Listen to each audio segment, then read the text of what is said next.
Hai sahabat Dotters, akhir pekan saatnya kita membahas bicara trending. Saya akan membacakan berita-berita terkini di Nusantara Terkini.com. Ada berita apa sih minggu ini?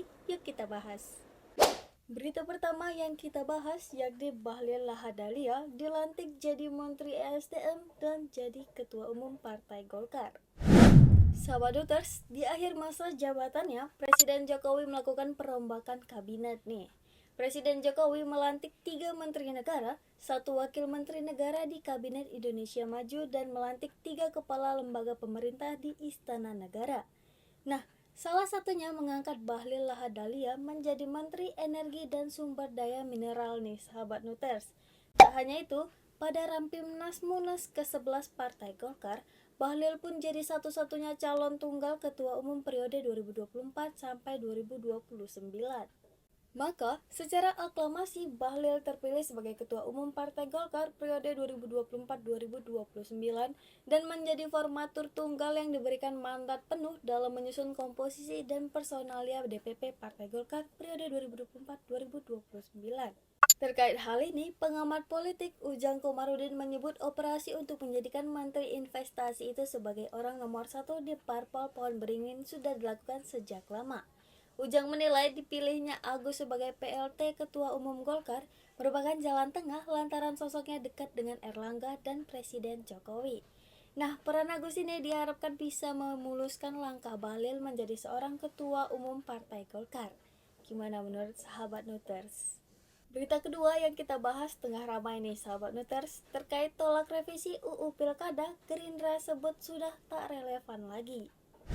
Pada Kamis 22 Agustus 2024, terjadi aksi demonstrasi Aliansi Gabungan Mahasiswa yang menyuarakan aspirasinya dengan membawa spanduk dan poster berisi penolakan soal revisi Undang-Undang Pilkada dan amanat putusan Mahkamah Konstitusi. Nah, sahabat Nuters, Partai Gerindra mengaku menghormati keputusan DPR RI yang tidak mengesahkan RUU Pilkada menjadi undang-undang. Sekjen Gerindra, Ahmad Muzani mengatakan fraksinya di DPR tak akan membahas lagi terkait RUU Pilkada sebab sudah tak relevan. Kalau RUU itu dibahas setelah itu, maka relevansinya tidak lagi relevan. Wakil Ketua DPR RI, Sufmi Dasko Ahmad memastikan bahwa RUU Pilkada batal disahkan. Karena itu keputusan MK tetap berlaku pada pendaftaran Pilkada serentak 2024 yakni pada 27 Agustus 2024. Dan berita terakhir yang kita bahas, Erina Gudono habis diledek warganet. Waduh, kenapa nih? Sahabat Nuters, nama Erina Gudono belakangan ini menjadi trending di media sosial.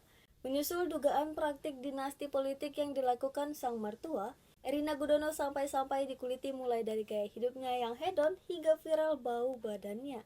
Nah, seperti baru-baru ini, Erina Gudono memamerkan makan roti Rp400.000, belanja stroller bayi puluhan juta hingga naik private jet di Instastoriesnya.